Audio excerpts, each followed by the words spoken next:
Secret Service is under scrutiny for their handling of the assassination attempt against former President Donald Trump at his Pennsylvania rally on Saturday. Now, after gunshots were heard, the Secret Service brought Donald Trump down to the ground on stage and then walked him off it and put him in his limousine. President Joe Biden is directing an independent review of the Trump assassination attempt. Here was his message from Sunday afternoon. I've directed an independent review of the national security at yesterday's rally to assess exactly what happened, and we'll share the results of that independent review with the American people as well. A Secret Serviceman neutralized the shooter, 20-year-old Thomas Matthew Crooks, after he fired multiple rounds from the roof of a building that was 148 yards from the stage. The question everyone is asking is, how did the shooter get on top of that building in the first place without attracting notice from the police? Now, why didn't security have that area covered to begin with? The Secret Service coming under fire also in a Wall Street Journal piece from yesterday.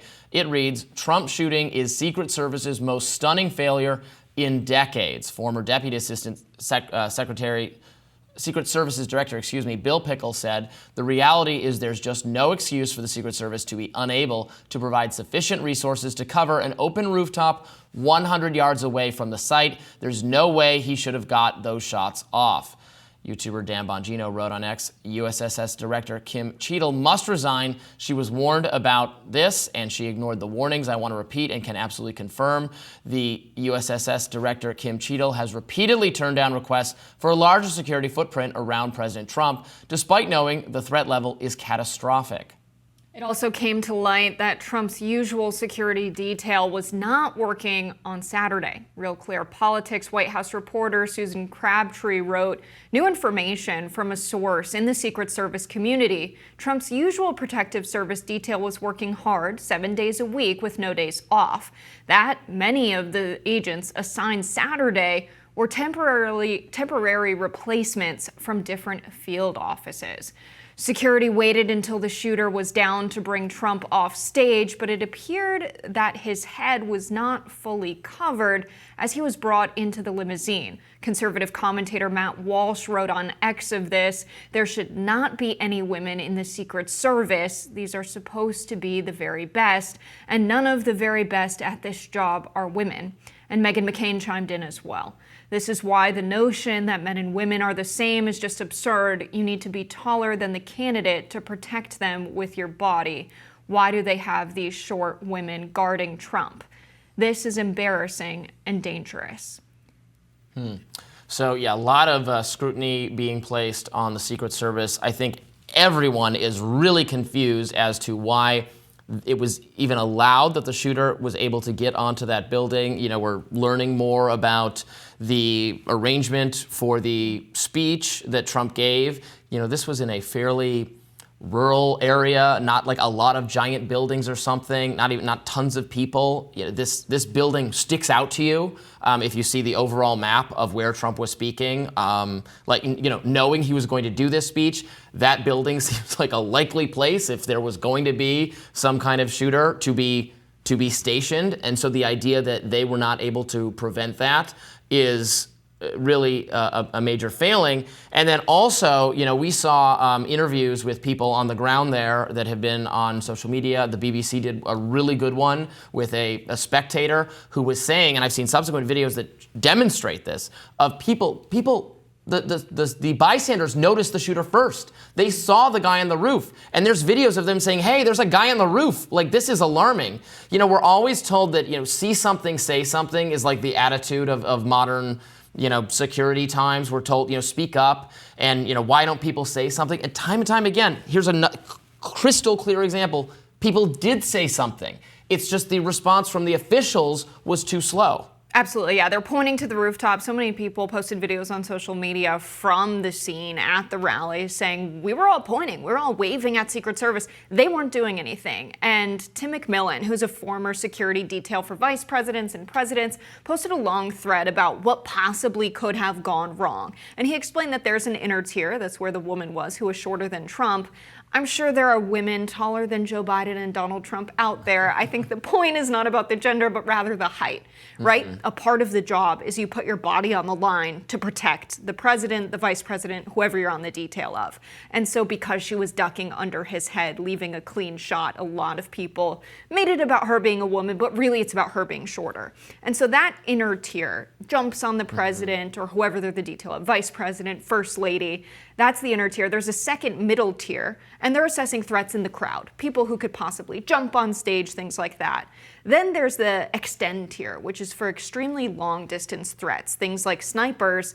But Tim McMillan said this was likely under the purview of law enforcement. And we have heard reports that a law enforcement officer did attempt to go up on the roof and had a rifle pointed at him and retreated. And that was moments before Secret Service took the shots. We've heard some conflicting reports on what happened, but it sounds like in between that second middle tier of Secret Service and the extend tier, it was the responsibility of local law enforcement. And there's just not a lot of communication before big events like this about who's responsible for what. That's not enough. But it seems to be what happened. I'm waiting to get more information on the police response so that we know exactly what happened here, because the way you just summarized it, it sounds almost like a Uvalde type situation where the police didn't, which is contrary to the training. If there's a shooter, the police are supposed to rush the shooter. So the idea that he backed off and then thus allowed the shooter subsequently to fire those rounds is very concerning. Now, I will say, I saw someone suggest, well, what if he was hanging off the roof and he couldn't reach his gun because his arms were on the roof trying to pull himself up? It might be a different situation. So I think we do have to wait for more information there, although I am concerned based on what I've heard so far, because he was able to get off those shots that he took at Donald Trump, killing someone in the crowd, wounding the president in that moment. And I think I'm not sure if I said, so it was about 150 yards, which is it was 3 times as many then would be feet. So this was my understanding for the type of weapon involved. So this is kind of at the outer bounds of whether you can shoot, effectively from that distance. So any kind of distraction they were going to be able to distract the shooter was going to dramatically reduce the likelihood of him actually succeeding. But it should never have come to that, because they should have had that roof covered. We're seeing a lot of reporting about whether different Secret Service people were deployed. I know that Susan Crabtree, who you just wrote a statement from, who's a Real Clear Politics White House reporter, she initially said it had something to do with the Secret Service being moved onto Jill Biden's detour. Now, the Secret Service came out and said that is not true. They utterly disagree with that analysis, so we shall see. Right, that it's very, very wrong, and we didn't divert resources from FPOTUS. It should be FLOTUS. I don't know if that's female president of the United States, again, from Secret Service. We're learning a bit about who's running the country there. No, obviously saying that, for field office teams, they're just like different operations teams entirely. There's not a trading of personnel there. The Secret Service spokesperson has really been outspoken since all of this happened, saying there's an untrue assertion that a former member of, the former president's team, Donald Trump's team, requested additional security resources and that those were rebuffed. He says this is absolutely false. Any assertion that they asked for more security there in Butler, Pennsylvania. So there's a lot of, misinformation out there, false reports, people that are saying things that run counter to what the official statement from the Secret Service is. And so to make sense of all of this, you really should be refreshing Twitter on a constant basis to see what all the official spokespeople are saying. But I think at the end of the day, there's really nothing they could say that could change how people feel about this, because the president was shot.